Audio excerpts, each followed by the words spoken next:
শুভাকাঙ্ক্ষী কমেন্ট করেছেন, ৪৫+ মহিলাদের সপ্তাহে কদিন সহবাস পারফেক্ট? ধন্যবাদ সুন্দর একটা কমেন্টস করার জন্য। অনেকেই কিন্তু এই কমেন্টস করে থাকে বা জানতে চায়, পুরুষ মহিলা উভয়ই যে সপ্তাহে কতদিন সহবাস করা পারফেক্ট। তো আজকে যিনি জানতে চেয়েছেন, ইনি সুন্দর একটা প্রশ্ন এটা যে আসলে ৪৫ এর পরে গিয়ে আ আ কতবার সহবাস করা যায় সপ্তাহে?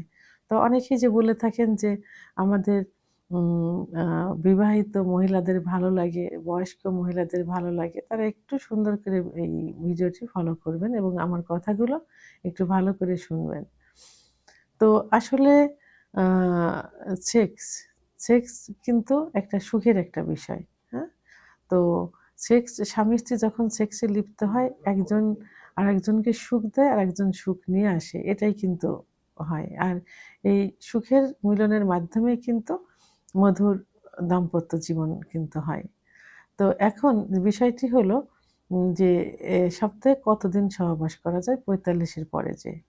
বিশেষ করে মহিলাদের ৪০ এর পরে যেয়ে কিন্তু অ আ মেনোপজের একটা বয়স চলে আসে। অর্থাৎ মাসিক পুরো বন্ধ হয়ে যাওয়ার একটা বয়স চলে আসে এই সময়। তো কারোর দেখা যায় ৪০ এর পরে গিয়ে ৪৫ এর মধ্যে হয়, কারোর ৫০ এর মধ্যে হয়। তো মেয়েদের বডিতে বিভিন্ন হরমোন থাকে। তো এই সময় হরমোনের বিভিন্ন তারতম্য হয়। যে তারতম্যের কারণেই কিন্তু এই সেক্সুয়াল সমস্যা হয়। তো এই সময় মহিলাদের বডিতে ইস্ট্রোজেন হরমোন কমতে থাকে। তো ইস্ট্রোজেন হরমোন স্বাভাবিক কমে গেলে কি হয়? সেক্সুয়াল কিন্তু অনীহা চলে আসে। পুরুষের শরীরে যেমন সেক্স হরমোন টেস্টোস্টেরন হরমোন কমে গেলে যৌন অক্ষমতা আসে, মহিলাদের ইস্ট্রোজেন হরমোন কমে গেলে যৌন অক্ষমতা আসে। তো এই সময় মহিলাদের এই হরমোনটা কমতে থাকে। এর কারণে দেখা যায় সহবাসের প্রতি অনীহা চলে আসে। যে কারণে অর্গাজম হয় না। অর্গাজম না হলে কামরস আসে না। ফলে জায়গাটা শুকনা থাকে এবং সহবাস করতে গেলে ব্যথা করে জ্বালাপোড়া করে। এটাতে স্ত্রীরও যেমন মহিলাদেরও যেমন খারাপ লাগে, পুরুষেরও কিন্তু খারাপ লাগে। কারণ পুরুষের যদি ওকে জায়গাটা না ভেজে, যোনিপথ না ভেজে তাহলে কি হবে? তাদের জায়গাটা পিচ্ছিল হবে না। তখন পুরুষাঙ্গটা অনেক সময় ছুলেও যায় এবং সহবাসের প্রতি কোনো আগ্রহ থাকে না, আগ্রহ হারিয়ে যায়। কারণ উভয়ের মিলিতভাবেই তো সুখটা আসে।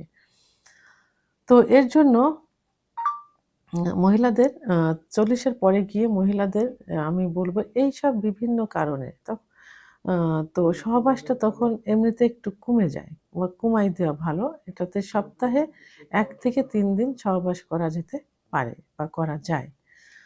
তো সেক্ষেত্রে আ চিকিৎসা নিতে হবে। এই যে মেনোপজের সময় যে হরমোনটা কমে যায় এবং আ তাদের কোনো চাহিদা থাকে না। এর জন্য কিন্তু পারফেক্ট চিকিৎসা আছে। তো আ সেই চিকিৎসাটা গ্রহণ করলে এরা কিন্তু আবার স্বাভাবিক অবস্থায় পুরুষের মতো ফিরে আসে। তো এখন আ স্বামী যাতে বেপথে না যায়, খারাপ না করে, খারাপ পথে না যায়, পরকীয়া না করে, ২য় বিয়ে না করে, এজন্য নিজেকে সচেতন হতে হবে।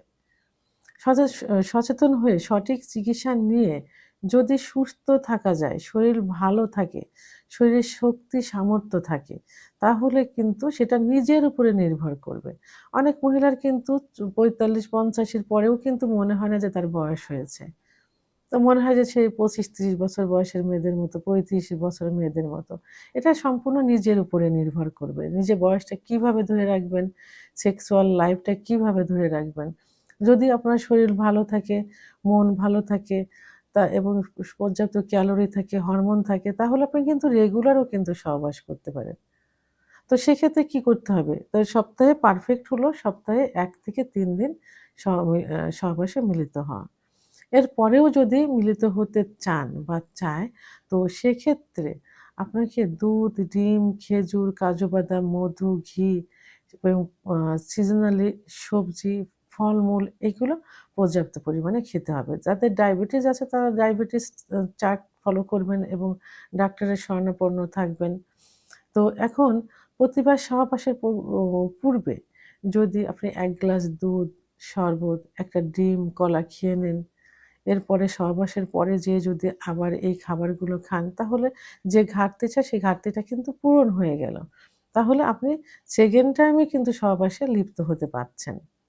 অর্থাৎ মাসে যদি ১ বার ২ বার অকেশনালি এভাবে রাত্রে ২-৩ বার লিপ্ত হতে চান তাহলে এই খাবারের চার্টগুলো ফলো করলে সেটাও কিন্তু আপনি করতে পারেন। তাহলে আর রেগুলারলি সহবাস যদি সেটা কতবার সহবাস করবেন সেটা সম্পূর্ণ নির্ভর করবে আপনার শরীরের উপর। আপনার শরীরটা কেমন তার উপরে নির্ভর করবে যে আপনি কতবার সহবাস করতে পারবেন। আর মেডিকেল সায়েন্স অনুযায়ী নিজেকে ফিট রাখার জন্য, শরীর ভালো রাখার জন্য, কোনো রকম দুর্বলতা না হওয়ার জন্য সপ্তাহে ১ থেকে ৩ বার সহবাস করাই শ্রেষ্ঠ ও বলে মনে করা হয়। তো ভিডিওটি সম্পর্কে যদি কোনো মতামত থেকে থাকে অবশ্যই কমেন্টসের মাধ্যমে জানাবেন। আর